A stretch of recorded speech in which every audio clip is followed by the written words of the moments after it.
left to die under the scorching sun, abandoned like trash on a desert road. 3 months later, she came back crying, not because she missed them, but because she found out her burden parents had millions. Now she's begging for forgiveness. Margaret woke up that Thursday morning with a familiar tightness in her chest. After 73 years of living, she knew the difference between physical pain and the kind that comes from somewhere deeper, that hollow ache when you realize you're no longer wanted in the place that should feel like home. The house was quiet, but it was the wrong kind of quiet, the kind that presses down on you like a heavy blanket, making it hard to breathe. Richard still slept beside her, his breathing shallow and labored from the blood pressure medication. She watched the morning light creep across his weathered face, tracing the lines that 54 years of marriage had put there. 2 years. They'd been living here for 2 years now, in their daughter's house outside Phoenix. What was supposed to be a few weeks while Richard recovered from his heart attack had somehow become permanent. Margaret slipped out of bed carefully, each movement a negotiation with joints that protested more every day. In the kitchen, she started the coffee maker, trying to be silent. She knew what would happen if she wasn't. Seriously, it's 5:30 in the morning. The voice cut through the quiet like a blade. Margaret turned to find Jessica standing in the doorway, still in her silk pajamas, but with eyes that were fully awake and fully angry. "I'm sorry, honey. I tried to be quiet." "Tried?" Jessica walked to the counter and yanked open the cabinet, the bang echoing through the house. "Mom, it's Thursday. I worked late last night. I need sleep." "I know, sweetheart. Your father wakes up early, and he needs his coffee." "Of course he does." Jessica pulled out a mug with more force than necessary. "Everything is about what Dad needs, isn't it?" Margaret felt her stomach twist. This conversation was becoming as routine as morning coffee itself. "Jessica, please, we don't want to be a burden." "A burden?" Jessica laughed, but there was no humor in it. "Mom, do you have any idea what you two cost me? The electric bill alone has doubled since you moved in. We give you our entire Social Security check. $900? Jessica set her mug down hard enough that coffee sloshed over the edge. "Mom, $900 doesn't even cover your medications. Do you know what Dad's heart pills cost? We can try to give you more." "With what money?" Jessica's voice rose. "With Dad's pension that barely keeps you alive?" The sound of Richard's walker scraping against the hallway floor made them both turn. He appeared in the doorway, one hand gripping the walker, the other pressed against his chest. "Jessica," he said, his voice weak but firm. "Don't talk to your mother like that." "Oh, here we go." Jessica crossed her arms. "Dad to the rescue.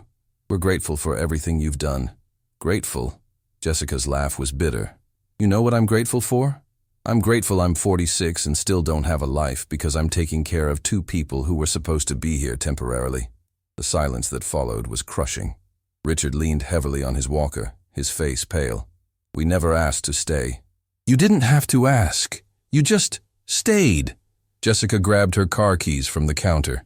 "I have to go to work. When I get back, I want this kitchen spotless. And Mom, please don't use all the eggs again. They're expensive." The door slammed shut. The sound echoed through the house like a gunshot. Margaret went to Richard and took his arm. His hand was ice cold and trembling. "She didn't mean it," Margaret whispered, but even she didn't believe the words. "She did," Richard said, his eyes following the empty doorway where their daughter had just stood. "And maybe she's right. Maybe we are a burden." "Don't say that." "It's the truth, Maggie." He looked at her with eyes so full of pain that she felt her heart crack. "We've become a problem our own daughter doesn't want to solve." They sat at the kitchen table in silence, listening to the tick of the wall clock, each second marking time in a house where they were no longer welcome. The following week crawled by under a cloud of tension. Jessica barely spoke to them, and when she did, it was to complain. About the water left running in the bathroom, about the television being too loud at night, about the grocery bill that included the prunes Richard needed for his digestion. On Tuesday morning, Richard woke up gasping for air. Margaret found him sitting on the edge of the bed, clutching his chest, his lips tinged with blue. "Richard? Richard, talk to me. Can't breathe right?" She helped him to the car, her hands shaking so badly she could barely turn the key. At the urgent care clinic, the young doctor examined Richard with growing concern, his expression darkening with each test result. "Mr. Thompson, Your heart is severely compromised. You need bypass surgery, and you need it soon." "How soon?" Margaret asked, gripping Richard's hand. The doctor pulled up Richard's chart on the computer. "Your insurance will cover it, but the wait list at the county hospital is running about 8 months right now." 8 months? Richard's voice was barely a whisper. "I'm going to be honest with you." The doctor leaned forward, his voice gentle but direct. "I don't think you should wait that long. Your heart can't sustain this level of stress. If you can arrange private surgery, I'd strongly recommend it." Margaret felt the room tilt. "How much would that cost?" "Around $60,000. $60,000. It might as well have been $60 million. They didn't have $600 saved. That evening, after Jessica came home from work, they asked to talk to her. She sighed heavily, but sat down on the couch, her arms crossed defensively. "What is it now?" Richard's hands trembled as he spoke. "I went to the doctor today. I need heart surgery." Jessica's expression didn't change. "Okay, so schedule it." "The waiting list is 8 months long," Margaret interjected. "The doctor said he shouldn't wait that long." "Then pay for private surgery." "We can't afford it, honey. It costs $60,000. The silence that followed was heavy enough to suffocate. Jessica stared at them, her face unreadable. "And you're telling me this because—" Richard swallowed hard. "Jessica, I've never asked you for anything, but this is my life we're talking about. So you want me to pay for it?" It wasn't a question. "We could pay you back," Margaret rushed to say. "A little each month from our checks." Jessica stood up abruptly. "Do you have any idea what you're asking? $60,000? I know it's a lot." "A lot?" Jessica's voice rose. "Mom, that's the down payment on the condo I've been saving for. That's my future." "This is my life," Richard said quietly, and Margaret saw tears slide down his weathered cheeks. The first time she'd seen him cry in decades. "You're 76 years old, Dad!" Jessica shouted. "You've lived your life! What am I supposed to do? Give up everything for a few more years?" The words hung in the air like smoke from a fire. Margaret felt something inside her shatter into pieces too small to ever put back together. "Pack your things," Jessica said, her voice suddenly calm. "Both of you. Tomorrow morning, 6 a.m., I'll take you somewhere better." "Where?" Margaret asked, though part of her didn't want to know the answer. "Does it matter?" Jessica's eyes were cold. "Anywhere is better than here. For all of us." That night, Margaret and Richard sat on the bed they'd been sharing in Jessica's spare room, sorting through their belongings. They didn't have much. Some clothes, Richard's medications, a photo album from when Jessica was little, a Bible that had belonged to Margaret's mother. "Do you think she's taking us to a nursing home?" Richard asked, carefully folding a shirt that had seen better days. Margaret picked up a photo of Jessica as a little girl, gap-toothed and smiling, holding a trophy from her school science fair. "I don't know who this child is anymore. The girl in this picture wouldn't do this to us. People change, Maggie. Not like this. Not this much." They barely slept that night. At 5:30, Jessica banged on their door. "Let's go. I want to get this over with." They carried their belongings in one old suitcase with a broken latch. Jessica was already in her silver Lexus, engine running, sunglasses on, even though the sun hadn't risen yet. "Get in." Richard struggled into the back seat. Margaret climbed in beside him, clutching the suitcase on her lap. Jessica pulled out of the driveway without a word. They drove east as the sun came up, painting the desert sky in shades of orange and pink. An hour passed, then 2. The city disappeared behind them, replaced by empty highway stretching toward the horizon. "Jessica, where are we going?" Margaret finally asked. "Almost there." But they weren't almost anywhere. The landscape was nothing but scrubland and distant mountains, empty highway and burning sun. No houses, no gas stations, no life. Jessica slowed the car and pulled onto the shoulder.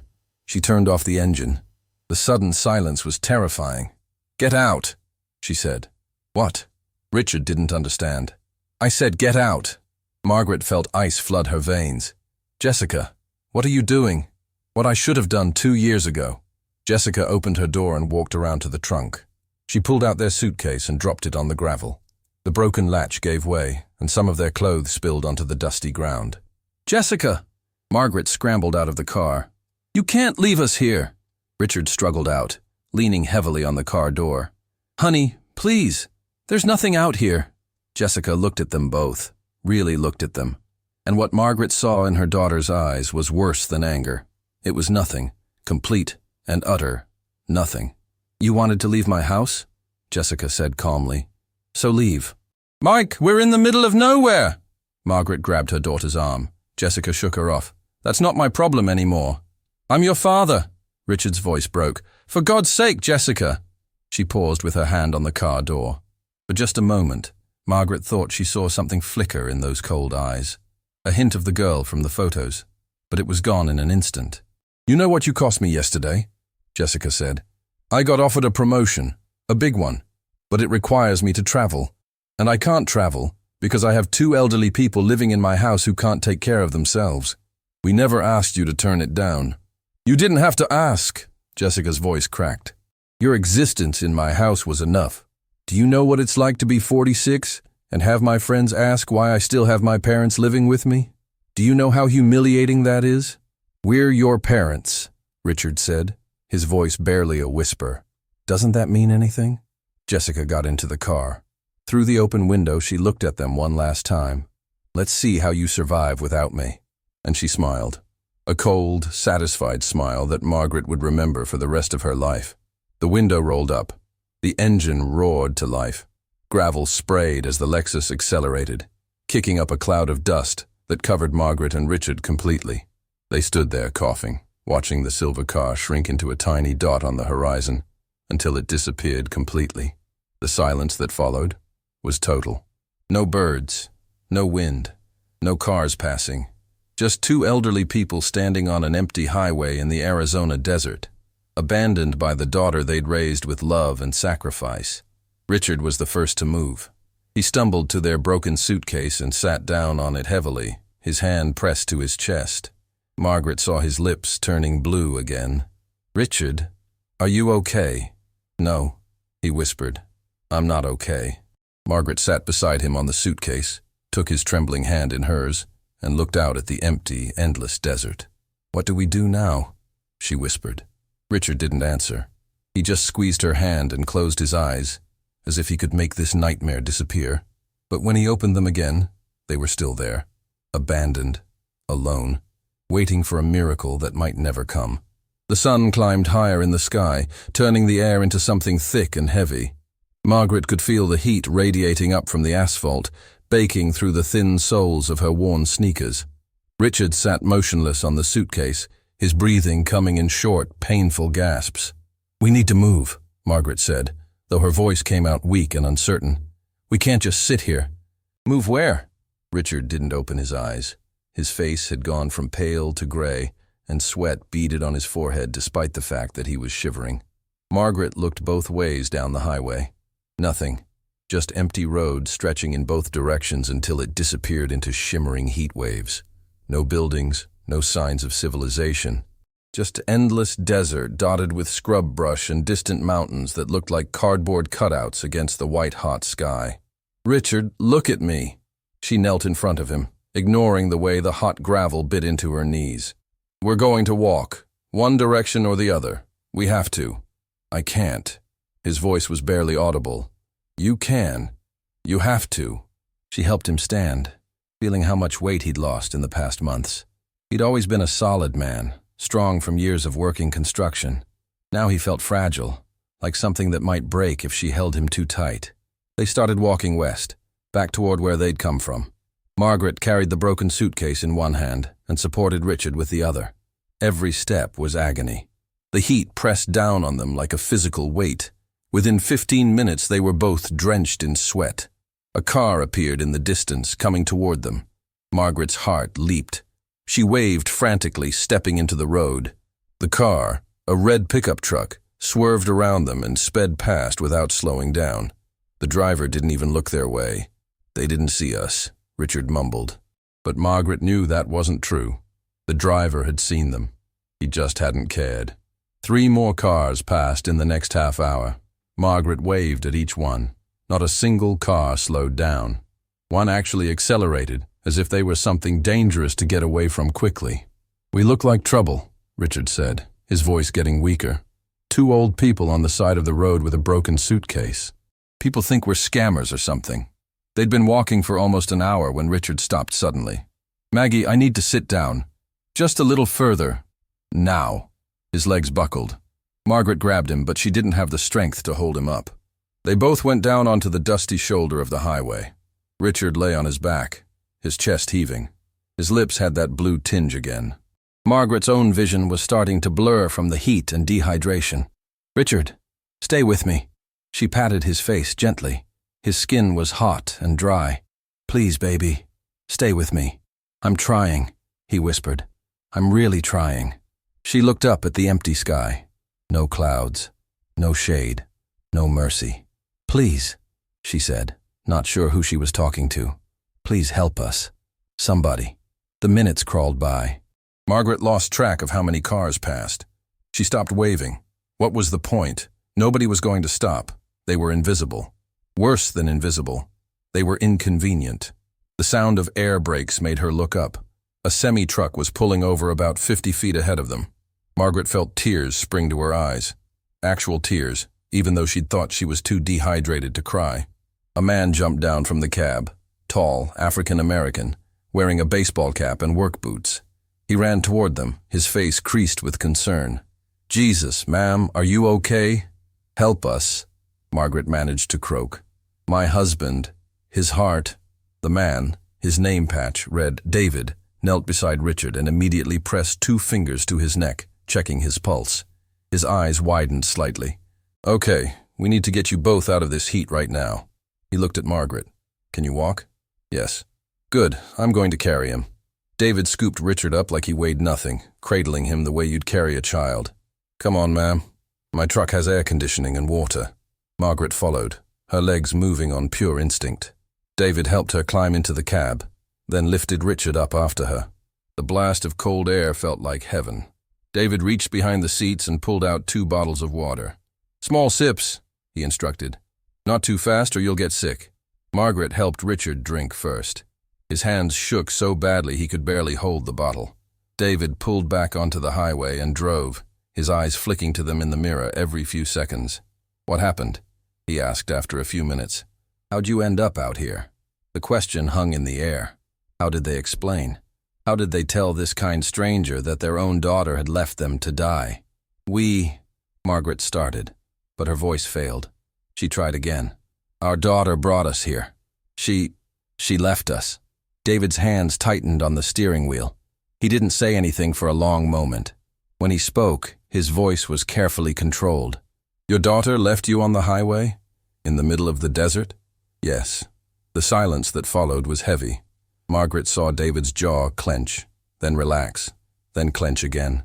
"I lost my mother last year," he finally said. "Cancer. I took 3 months off work to take care of her. Slept on the floor next to her hospital bed. Changed her bandages, held her hand when she was scared." He cleared his throat roughly. "When I saw you 2 out there, all I could think was, what if someone had left my mama like that?" "You're a good son," Richard said weakly from where he was leaning against Margaret. "I just did what anyone should do." David glanced at them in the mirror. "But seeing you both out there, I don't understand how someone could do that. How someone could just drive away." "We don't understand it either," Margaret whispered.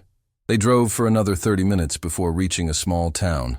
David pulled into the parking lot of a modest motel. The Desert Rose Inn, according to the faded pink sign. "I know the owner here," David said. "Good woman. Let me talk to her." He went inside while Margaret and Richard waited in the truck. Through the window, they could see David talking animatedly to a heavy-set woman with gray hair pulled back in a bun. The woman's expression shifted from curious to shocked to angry. She nodded several times, then followed David out to the truck. "I'm Betty," the woman said, her voice thick with a Texas drawl. "David told me what happened to you folks. Come on inside. I've got a room ready." "We can't pay much," Richard said. "Not until our Social Security comes through next week." "Don't you worry about that right now." Betty waved her hand dismissively. "David already paid for the first 3 nights. We'll figure out the rest later." Margaret felt tears start to flow. Real tears this time. Hot and unstoppable. "Thank you," she managed. "Thank you both so much." The room was small but clean. 2 double beds with worn but freshly laundered quilts, a window air conditioning unit that rattled but worked, A tiny bathroom with rust stains around the drain, but spotless otherwise. To Margaret, it looked like paradise. David helped Richard onto one of the beds, then pulled out his wallet. He took out several bills and pressed them into Margaret's hand. "This is for food. There's a diner 2 blocks down. Betty will show you." "We can't take your money," Margaret protested, but David closed her fingers around the bills. "Yes, you can. My mama always told me, David, you got 2 hands, one for helping yourself and one for helping others. Right now, you need help. Let me use my other hand." He left his phone number written on a scrap of paper. "I've got a delivery in California, but I'll be back through here in about 10 days. You need anything before then, you call me. Understand?" After he left, Margaret sat on the edge of the bed and finally let herself fall apart. Great, heaving sobs that came from somewhere so deep inside her that it felt like her soul was breaking. Richard reached for her hand and held it, his own tears sliding silently down his weathered cheeks. "A stranger," Margaret said between sobs. "A complete stranger just showed us more kindness than our own daughter. I know. How did we raise someone who could do what she did?" Richard didn't have an answer. There was no answer that would make sense of what had happened to them. Over the next few days, they slowly recovered. Betty brought them meals from the diner, nothing fancy, just good, simple food. Meatloaf and mashed potatoes, chicken soup, grilled cheese sandwiches. She refused payment. "You can settle up when you get back on your feet," she'd say, waving away their protests. On the 3rd day, Margaret ventured out to explore the small town. It wasn't much, a main street with a post office, a grocery store, a hardware store, the diner, and a few other small businesses. But people smiled at her when she walked by. A young mother held the door open for her at the pharmacy. The clerk at the grocery store helped her carry her small bag, even though it only had bread and peanut butter in it. "You new in town?" the clerk asked, a teenage girl with braces and kind eyes. "Just passing through," Margaret said, though she wasn't sure that was true anymore. "Well, welcome to Dusty Springs. It's not much, but people are good here." That evening, Margaret and Richard counted their money. The bills David had given them, plus what they had left. $237. Their Social Security checks would come in 6 days. "We need to find work," Richard said. "I can't just sit around. The doctor said you need rest. I need to do something, Maggie. I need to feel useful again." The next morning, Richard walked slowly to the hardware store. The owner, a man in his 60s with a weathered face and kind eyes, was struggling to move some heavy boxes of nails. "Need help?" Richard asked. The man looked up, surprised. "You offering?" "I am. I used to work construction. I know my way around a hardware store." The man, his name was Tom, studied Richard carefully. "You look like you've been through something." "I have, but I still know how to work." Tom offered him $20 to help organize the back room. Richard worked slowly, carefully, but he worked steadily. When he came back to the motel that evening, he had $40 in his pocket and the beginnings of something Margaret hadn't seen in months: dignity. Meanwhile, Margaret found work helping Betty clean rooms at the motel. It wasn't much, but it was honest work, and Betty paid her in cash at the end of each day. The days turned into a week, then 2 weeks. David came back through, just as he'd promised, and took them out to dinner at the diner. They told him about their small jobs, about how they were slowly building up enough money to maybe rent a small apartment. "You folks planning to stay here?" David asked. Margaret and Richard looked at each other. They hadn't really discussed it explicitly, but somehow, without saying it out loud, they'd both decided. "I think we are," Richard said. "Nobody knows us here. Nobody judges us. People just accept us." "Good," David said, smiling. "This town could use more good people." But late at night, when the motel was quiet and the desert stars shone through their window, Margaret would lie awake thinking about Jessica, wondering where she was, wondering if she ever thought about them, wondering if she felt even a shred of guilt for what she'd done. She didn't know that, hundreds of miles away in Phoenix, Jessica was sleeping soundly in her air-conditioned bedroom, already planning how to spend the money she was no longer wasting on her parents. She didn't know that everything was about to change. She didn't know about the letter hidden in the lining of their old suitcase, a letter that had been waiting patiently for 2 years to be discovered, a letter that would change everything. It was a Saturday morning, 3 weeks after the abandonment. when Margaret decided to finally tackle the broken suitcase. It had been sitting in the corner of their motel room, still half-packed, a constant reminder of that terrible day on the highway. "I need to fix this latch," she said to Richard, who was sitting by the window reading a newspaper Tom had given him. "Maybe I can sew the lining back together, make it usable again." "We could probably buy a new one at the thrift store," Richard suggested.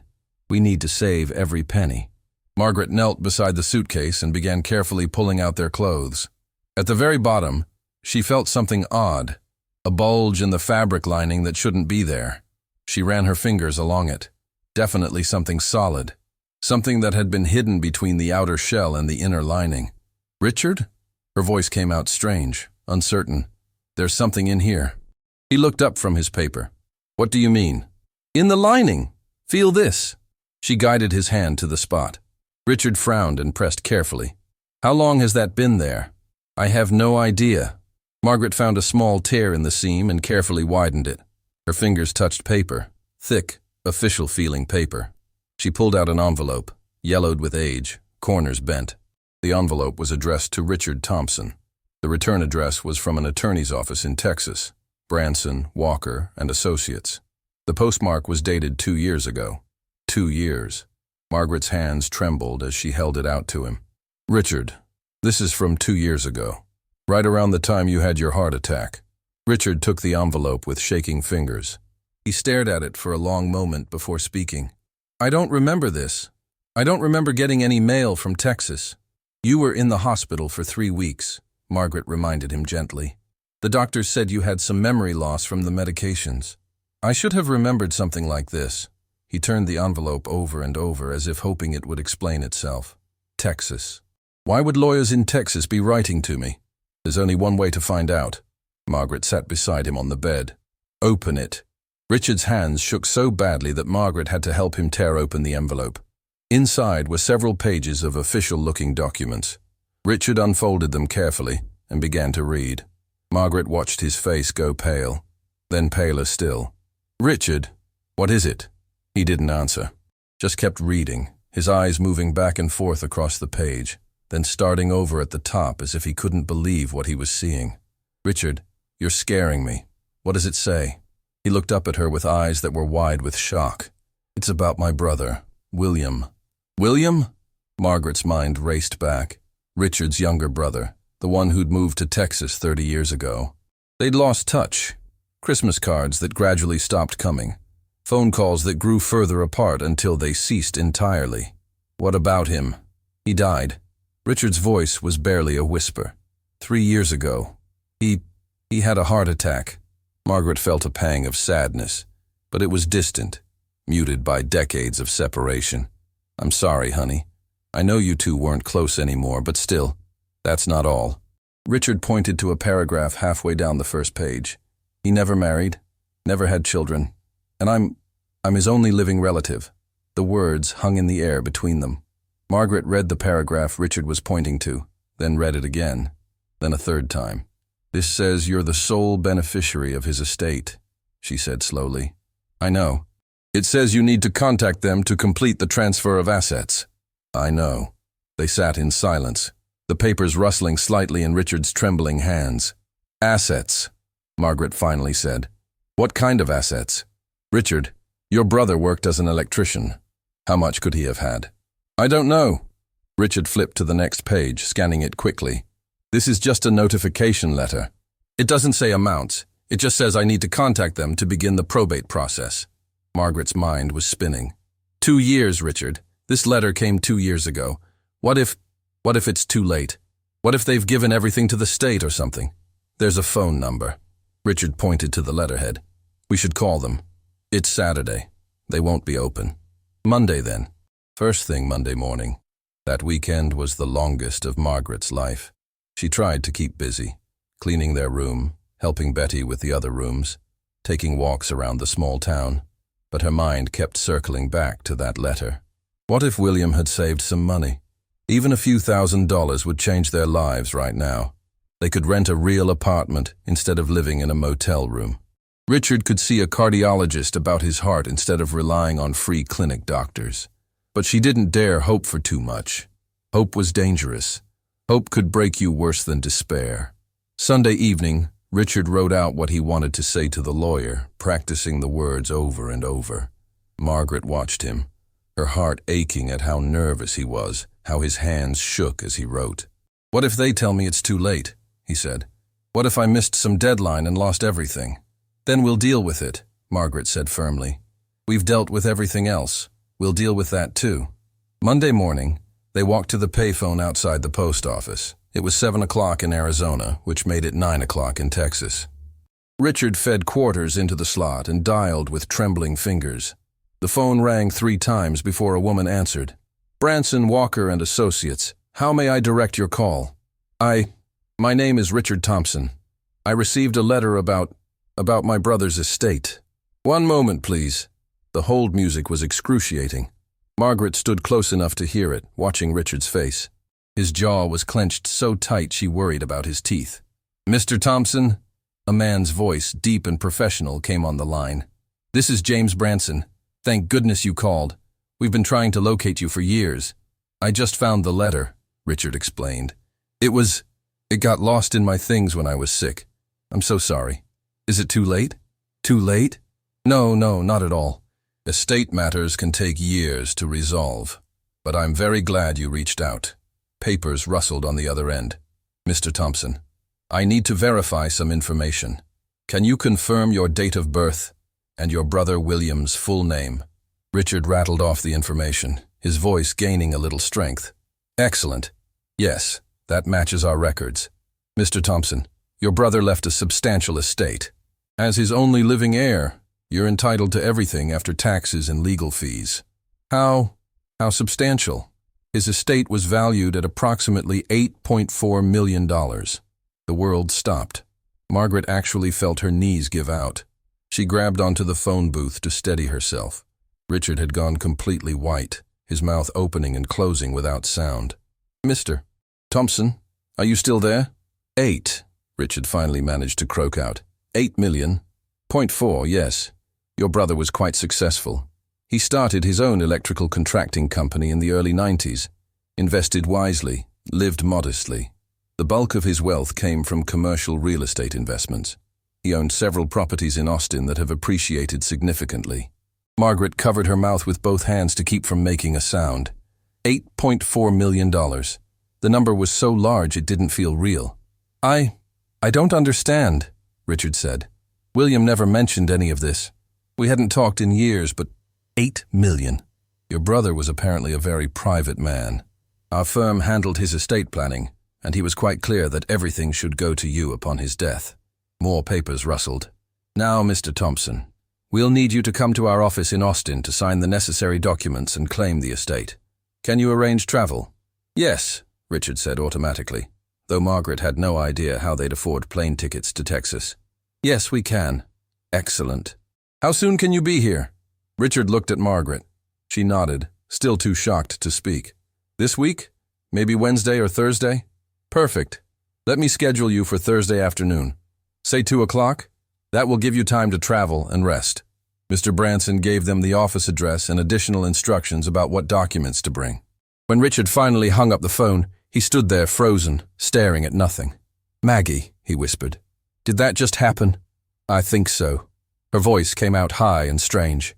$8 million. .4, she added absurdly, and then they were both laughing and crying at the same time, holding on to each other in a phone booth outside a post office in a tiny desert town, their entire world suddenly, impossibly different. They walked back to the motel in a daze.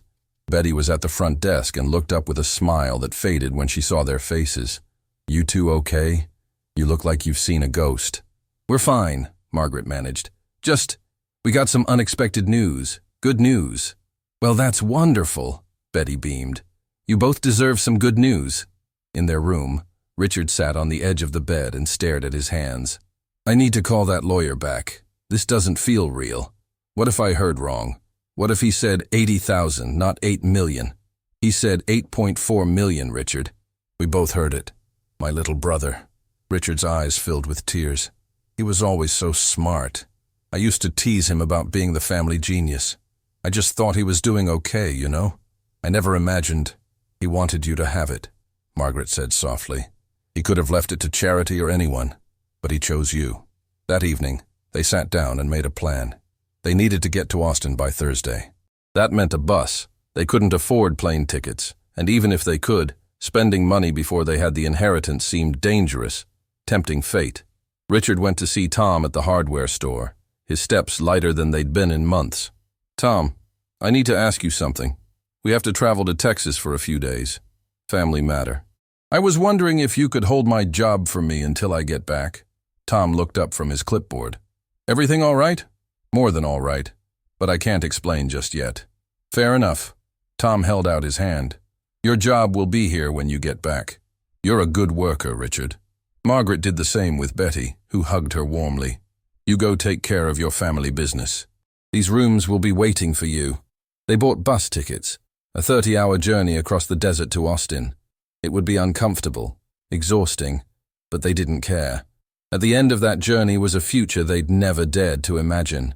That night, lying in their narrow motel bed, Margaret whispered, "Richard, what are we going to do with $8 million? He was quiet for so long she thought he'd fallen asleep. Then, "First thing, I'm getting that heart surgery. The good kind, with the best doctor we can find." "Yes," Margaret agreed, tears sliding down her cheeks in the darkness. "Yes, that's the first thing. And after that?" Richard pulled her closer. "After that, we're going to live, Maggie, really live, with dignity, with purpose. We're going to help people like David helped us, like Betty helped us, like Tom helped us. What about Jessica?" The question slipped out before Margaret could stop it. The silence that followed was long and heavy. "I don't know," Richard finally said. "I honestly don't know." Neither of them mentioned the obvious, that Jessica had no idea about the inheritance, that she thought she'd abandoned two penniless old people to die in the desert, that she had no idea that those two penniless old people were about to become very wealthy indeed. The irony was almost too much to bear. Outside their window, the desert stars shone brilliant and cold, bearing witness to two lives about to transform in ways neither of them could yet imagine. The Greyhound bus lurched and swayed through the darkness, carrying them across state lines, across deserts and plains, toward a future that still felt like a dream. Margaret couldn't sleep, despite the exhaustion that pressed down on her bones. Every time she closed her eyes, she saw Jessica's face, that cold smile, those empty eyes looking back at them one last time before driving away. Richard dozed fitfully beside her, his head resting against the rattling window. His breathing was easier now than it had been in weeks, as if hope itself had become medicine. Somewhere around midnight, as the bus rolled through New Mexico, an elderly woman across the aisle leaned over. "You folks headed somewhere special?" Margaret hesitated, then smiled. "My husband is receiving an inheritance from his brother." "Well, isn't that nice? Family taking care of family. That's how it should be." The woman settled back in her seat with a satisfied nod. Margaret felt tears prick her eyes. Family taking care of family. Yes, that was how it should be. But it wasn't always how it was. They arrived in Austin Thursday morning, wrinkled and stiff, but with nearly 6 hours to spare before their appointment. They found a diner near the bus station and ordered coffee and eggs, even though it felt extravagant to spend $8 on breakfast when they'd been counting pennies for weeks. "This time next week, $8 won't matter," Richard said, as if reading her thoughts. But Margaret couldn't quite make the leap yet. The poverty mindset was too deeply ingrained. Decades of checking price tags, of saying no to small luxuries, of making do with less. You didn't shake that off in a few days, no matter what number a lawyer had said over the phone. At precisely 2 o'clock, they stood in front of a glass tower in downtown Austin. Branson, Walker, and Associates occupied the entire 15th floor. The lobby was all marble and leather, so far removed from their world that Margaret felt like an imposter just walking through the door. "Mr. and Mrs. Thompson?" The receptionist, a young woman with a kind smile, greeted them warmly. "Mr. Branson is expecting you. Please come this way." James Branson was nothing like Margaret had imagined. She'd pictured someone cold and corporate, but the man who rose to greet them was in his 50s, with laugh lines around his eyes and a handshake that felt genuine. "Mr. Thompson, Mrs. Thompson, it's truly wonderful to finally meet you." He gestured to comfortable chairs. I've been managing your brother's estate for 3 years now, hoping this day would come. You knew William? Richard asked. I did. He was a client for nearly 20 years. Mr. Branson pulled out a thick folder. He was also, if I may say so, one of the kindest men I've ever known. He talked about you often, Richard. Richard's voice caught. He did? He did. He felt terrible about losing touch with you. Life got busy, you know how it is. But he never stopped caring about you. When he came to me to draft his will, he was very clear. Everything goes to Richard. No question, no hesitation. Margaret watched her husband's face crumple with emotion.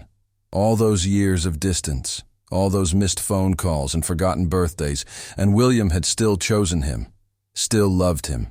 The next 2 hours were a blur of paperwork. Signatures, notarizations, bank account transfers. Mr. Branson explained everything patiently. The properties, the investments, the monthly income streams. The $8.4 million is liquid assets, stocks, bonds, savings. But there are also the properties. 3 commercial buildings in Austin, currently generating about $16,000 monthly in rental income. William's house in Westlake, fully paid off, worth approximately $1.2 million. His vehicle, some personal effects. The numbers kept getting bigger. Margaret felt dizzy. What would you like us to do with the properties? Mr. Branson asked. We can continue managing them for you, or we can help you sell them if you'd prefer the liquidity. Richard looked at Margaret. She squeezed his hand. Keep managing them, Richard decided. For now. We need time to think about all this. Wise choice. Mr. Branson smiled. Now, the liquid funds will be transferred to your account within 48 hours. In the meantime, he pulled out a leather checkbook. I'm authorized to advance you funds from the estate. What would be helpful? $50,000, Richard said, for medical expenses and immediate needs. Mr. Branson didn't blink. He wrote out the check and handed it over. Take care of yourself, Mr. Thompson. Your brother would have wanted that. Walking out of that building, check in hand, Margaret felt like she was floating. Richard's hand in hers was the only thing keeping her tethered to earth. What do we do first? She asked. We find a hotel, a nice one, with a real bed and a bathtub. Richard smiled, the first real, genuine smile she'd seen from him in months. And then tomorrow we find the best cardiologist in Austin, and we schedule my surgery. The hotel they chose wasn't fancy by normal standards, but to them it was paradise. A clean room with a king-size bed, soft pillows, and towels that didn't smell like bleach. Margaret soaked in the bathtub for an hour while Richard lay on the bed and called the cardiology practice Mr. Branson had recommended. By the time she emerged, wrapped in the hotel's plush robe, he had an appointment scheduled for the next morning. They had a cancellation, he explained. We got lucky. But Margaret was starting to think it wasn't luck. It was something bigger. Call it fate. Call it providence. Call it William's final gift to his brother. Whatever it was, it felt like the universe was finally, after so much cruelty, being kind. The cardiologist, Dr. Elena Martinez, was thorough and competent. She reviewed Richard's records, ran new tests, and sat down with them to explain the situation with perfect clarity. Mr. Thompson, you need a triple bypass. Your heart is working at about 40% capacity right now. The surgery will be extensive, but I'm confident we can get you back to about 85–90%. When can you do it? Richard asked. I have an opening next Wednesday. We'd admit you Tuesday for pre-op. Wednesday is perfect, Dr. Martinez smiled. Most people want to think about major surgery for a while. I've been thinking about it for months, Richard said. I just couldn't afford to do anything about it. Now I can. The surgery cost $98,000. Richard paid it without flinching. The week before the operation, Margaret and Richard did something they hadn't done in years. They simply enjoyed each other's company. They walked around Austin, visited museums, ate in restaurants. Nothing extravagant, but after months of stress and fear, it felt like luxury just to hold hands and watch the sunset without worrying about tomorrow. On Monday evening, sitting in a quiet park, Richard turned to Margaret with serious eyes. We need to talk about Jessica. Margaret had been expecting this conversation, dreading it, but expecting it. What about her? Does she deserve to know about this? Margaret thought about the question carefully. That's not the right question, Richard. The question is, do we want her to know? I don't know. Richard stared at his hands. Part of me wants her to know what she threw away. Part of me never wants to see her face again. She's still our daughter. Is she? Richard's voice was pained. Because the girl I raised wouldn't have done what she did. That woman in the silver Lexus. I didn't know her, Maggie. They sat in silence as the evening deepened around them. Let's wait, Margaret finally said. Let's get through your surgery. Get you healthy. Figure out where we want to live. How we want to use this money. And then we'll decide about Jessica. Richard nodded slowly. That seems fair. The surgery went better than anyone expected. 6 hours on the operating table, 3 days in intensive care, and then Richard was moved to a regular room, groggy but smiling. How do you feel?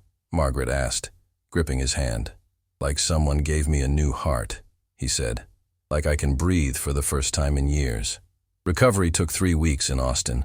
They rented a furnished apartment near the hospital, comfortable and quiet. Margaret cooked simple meals, and Richard grew stronger day by day. The color returned to his face. The blue tint disappeared from his lips. He started walking without the cane, then walking longer distances, then actually looking forward to their daily walks. I forgot what it felt like to not hurt, he told her one evening.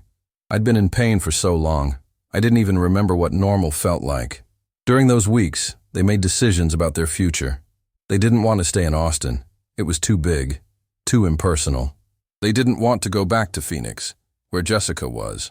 The thought of accidentally running into her made Margaret feel physically ill. What about Dusty Springs? Richard suggested. We have friends there. Tom and Betty were good to us. Margaret considered it. The little desert town that had taken them in when they had nothing. Where people smiled and meant it. Where the pace was slow and life was simple. I think I'd like that, she said. I think I'd like that very much. They made plans to return, but as different people. They'd buy a modest house, nothing ostentatious, but comfortable. They'd help the town that had helped them. They'd live quietly, simply, but with dignity. What about the rest of the money? Margaret asked. $8 million is more than we could spend in 3 lifetimes. We set up scholarships, Richard said thoughtfully, for kids who want to go to college but can't afford it. We help seniors who are in the same situation we were in. We do good things, Maggie. We make William's money matter. He would have liked that, Margaret said softly. Yeah, Richard agreed. He would have. In all their planning, all their conversations about the future, they carefully avoided one topic. But it sat between them like a ghost, refusing to be ignored. Jessica. What they didn't know was that, back in Phoenix, Jessica was having lunch with her assistant when her phone rang. A number she didn't recognize. Ms. Thompson? This is Robert Chen from the county clerk's office. I'm calling regarding the estate of William Thompson. We're trying to locate his brother Richard Thompson for inheritance purposes. Our records show you're listed as next of kin. Do you have contact information for your father? Jessica's water glass froze halfway to her lips. Inheritance, she said slowly. What inheritance? I'm not at liberty to discuss details, but it's a substantial estate. If you could provide contact information for Richard Thompson, that would be very helpful. Jessica's mind raced. Substantial estate. Her father. An uncle she vaguely remembered from childhood. I don't have his current contact information, she said, which was technically true. She had no idea where her parents were. But I can try to locate him. Can you tell me how substantial? I really can't discuss specifics, but we're talking 7 figures, Ms. Thompson. 7 figures. Hundreds of thousands. Maybe even millions. Jessica felt her stomach drop. Her father, the father she'd abandoned on a desert highway, had inherited a fortune, and he had no idea she knew. After she hung up, she sat frozen in the restaurant, her lunch forgotten. Her assistant looked at her with concern. Are you okay? You look pale. I'm fine, Jessica said automatically. But she wasn't fine.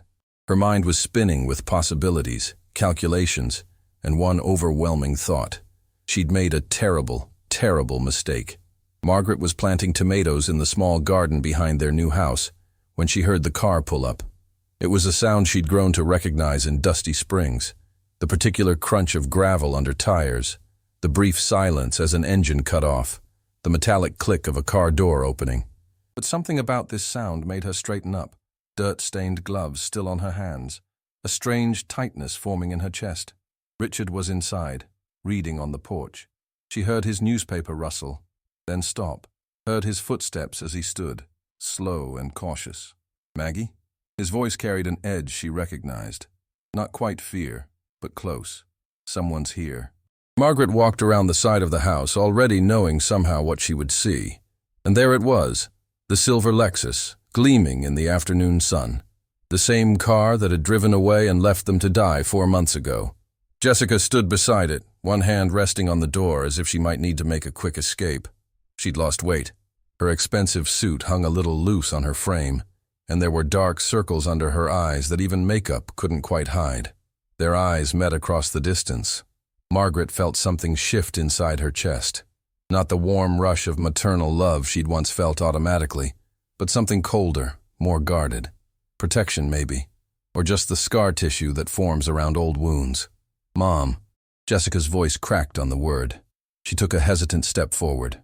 Mom, oh God, I found you. She was crying, real tears streaming down her carefully made-up face. She moved toward Margaret with arms outstretched, but Margaret stepped back instinctively. How did you find us? Margaret's voice came out flat, carefully neutral. I hired someone, a private investigator. Jessica wiped at her eyes, smearing mascara. I've been looking for months, ever since that day. Oh, Mom, I'm so sorry. I'm so sorry. Richard appeared around the corner of the house, moving carefully but steadily. The surgery had given him back his strength, his vitality. He looked like a different man from the one Jessica had abandoned. Jessica's eyes widened when she saw him. Dad, you look so much better. I had surgery, Richard said, his voice as neutral as Margaret's. My heart is fixed now. But how? The money. Jessica's confusion was visible. Then something flickered across her face. A quick calculation that Margaret caught and understood immediately. Did you find a way to afford it? We did. Richard came to stand beside Margaret, their shoulders touching. A united front. Jessica looked between them, her tears still flowing. But Margaret noticed something now. The tears were real, but behind them, Jessica's eyes were sharp, calculating, watching for reactions. Can we talk? Inside? Jessica gestured toward the house. Please. I've driven 8 hours to get here. Margaret and Richard exchanged a glance. An entire conversation passed between them in that look. Fear, caution, curiosity, and a tiny stubborn ember of hope that refused to die completely. All right, Richard said finally. But just to talk. The house was modest, but comfortable. 2 bedrooms, a bright kitchen, a living room with furniture they'd chosen together. Photos on the walls of their new life. Tom and his family at a barbecue. Betty laughing at the motel's anniversary party. David's twin daughters whom they'd met on his last visit through town. Jessica looked at the photos with an expression Margaret couldn't quite read. Surprise? Hurt? Something else? They sat in the living room, Margaret and Richard on the couch, Jessica in the armchair across from them. The space between them felt vast. I've been in therapy, Jessica began, her hands twisting in her lap. Since that day, trying to understand why I did what I did, how I could have, her voice broke, how I could have done that to you. And? Richard's voice was quiet. What did you figure out? I was drowning. Jessica looked up at them, her eyes red and swollen. I felt like I was drowning in responsibility and resentment, and I snapped. I had a breakdown, Dad. A complete mental breakdown. You seemed pretty clear-headed to me, Margaret said softly. When you drove away. Jessica flinched. I know how it looked, but I wasn't myself. I've been diagnosed with severe depression and anxiety. I'm on medication now. I'm getting help. The words hung in the air. Margaret wanted to believe them. Part of her, the part that had nursed this woman through chickenpox and held her through heartbreaks, desperately wanted to believe them. But another part, harder and wiser, noticed things. The way Jessica's eyes kept darting around the room, taking inventory. The expensive watch on her wrist. The designer purse on the floor beside her chair. The slight tension in her shoulders, like someone playing a role. Jessica. Richard leaned forward, his hands clasped between his knees. Why are you really here? What do you mean? I came to apologize, to beg for your forgiveness. Did someone contact you? Margaret asked quietly. About inheritance. Jessica's face went very still. Just for a second, a tiny micro-expression of shock before her mask slipped back into place.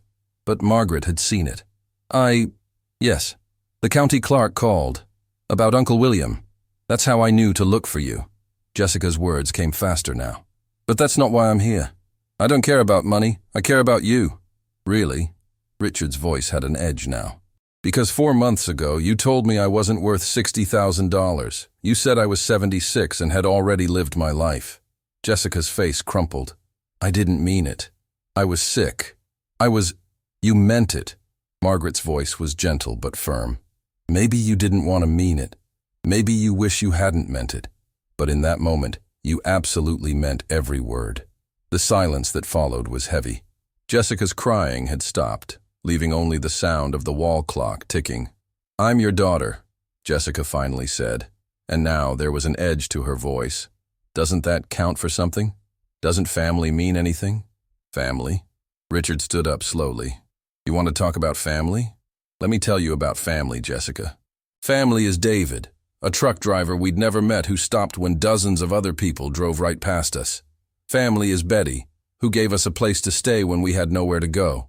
Family is Tom, who gave me work when I had nothing. That's family. Not blood, not DNA. Choice, love, sacrifice. I made a mistake. Jessica stood too, her voice rising. One terrible mistake. Are you going to punish me forever? We're not punishing you, Margaret said, standing to face her daughter. We're just not rewarding you. Jessica's eyes narrowed. What does that mean? It means we forgive you, Richard said. We do. We genuinely forgive you for what you did. But forgiving you doesn't mean pretending it didn't happen. It doesn't mean going back to how things were. It doesn't mean you get to be part of our lives again just because you showed up. You forgive me, but you won't let me back in? Jessica's laugh was bitter. That's not forgiveness. That's cruelty. No, Margaret said softly. It's survival. We learned something important these past 4 months, Jessica. We learned that we're stronger than we thought, that we can make it on our own, that we don't need someone who sees us as a burden. Jessica's composure was cracking. Her hands had balled into fists at her sides. This is about the money, isn't it? You got Uncle William's money, and now you don't need me anymore. There it was. The real reason she'd come. The mask had finally slipped completely. We never needed your money, Richard said. We needed your love, your respect, your kindness. And you had none of those things to give us. So that's it? Jessica's voice had gone cold. You're cutting me out? Your only child? Margaret felt tears slide down her cheeks, but her voice remained steady. You cut yourself out, sweetheart. On that highway, when you looked at us with those empty eyes and drove away. You're going to regret this. Jessica grabbed her purse. When you're old and sick and need someone— We are old, Richard interrupted. We are sick, or we were. And we found people, good people. People who actually care about us as human beings, not as obligations or sources of money. Jessica stood at the door, her hand on the knob, her back to them. When she spoke, her voice was thick with something, rage, grief, or maybe just frustration. I'm still your daughter. When you die, I'll inherit everything anyway. It's the law. Actually, Richard said quietly, it's not. We've already established a trust.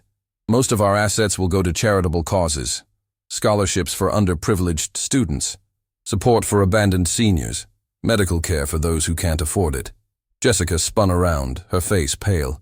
You're giving it away, all of it. Not all of it. We're leaving you something. $1. That's the traditional amount to show you weren't forgotten. You were deliberately excluded. The color drained from Jessica's face completely. She opened her mouth, closed it, opened it again. You can't. We can, Margaret said. And we did.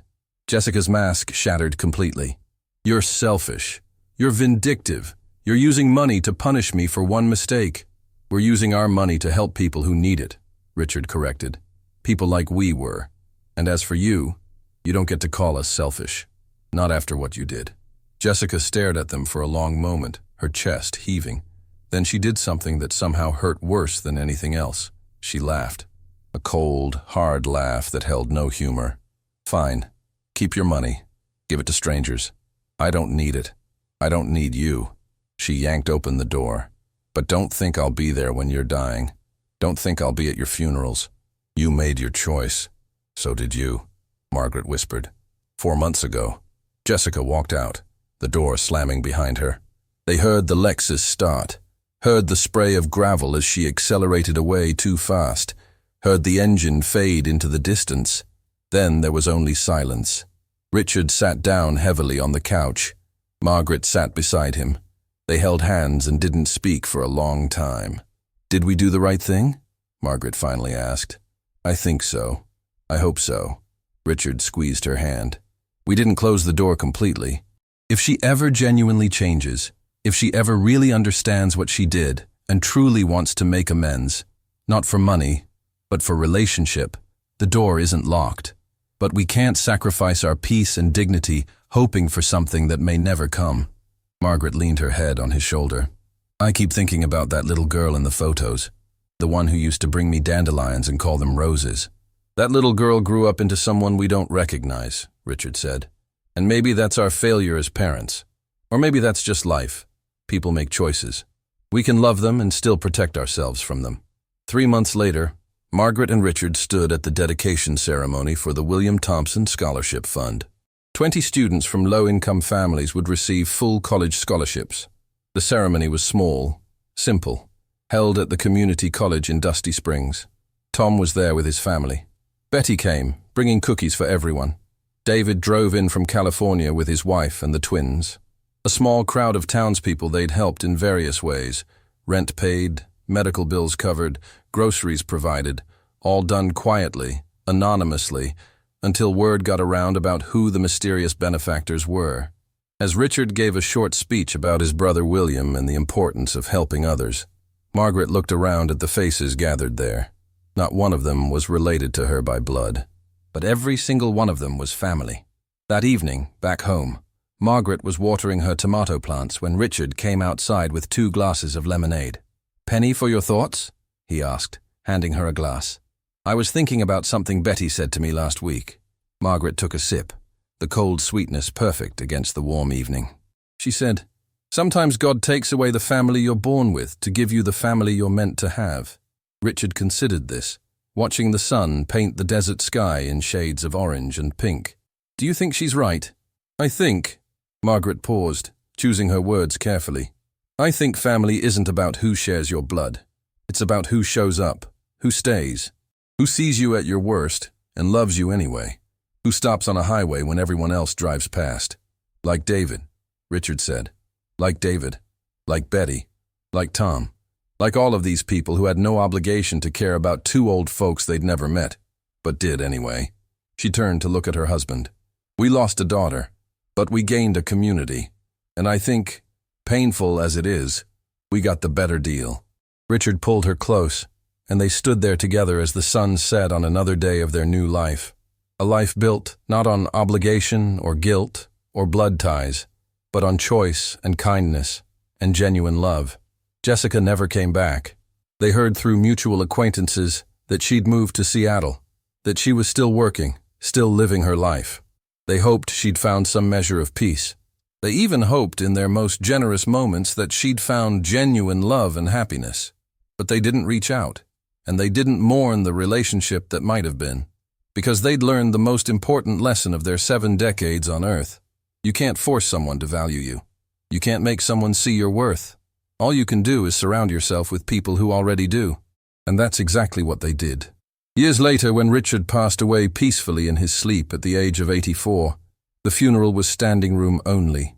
Not because he was wealthy or famous, but because he and Margaret had touched countless lives with their quiet generosity and genuine kindness. Jessica did not attend. And Margaret, standing beside the casket of the man she'd loved for 58 years, surrounded by their chosen family, realized something profound. She wasn't alone. She had never been alone. Not really. Because family isn't about who shows up when you're winning. It's about who shows up when you're broken on a desert highway, with nothing but a broken suitcase and hope. And those people, the truck drivers and motel owners and hardware store managers who choose to stop, who choose to care, who choose to love, those people are everywhere, if you're open to seeing them. That was Richard's legacy.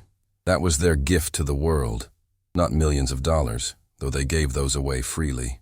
But the understanding that love is a choice, dignity is a right, and family is something you build, not something you're born with. And in the end, that was worth more than any inheritance could ever be.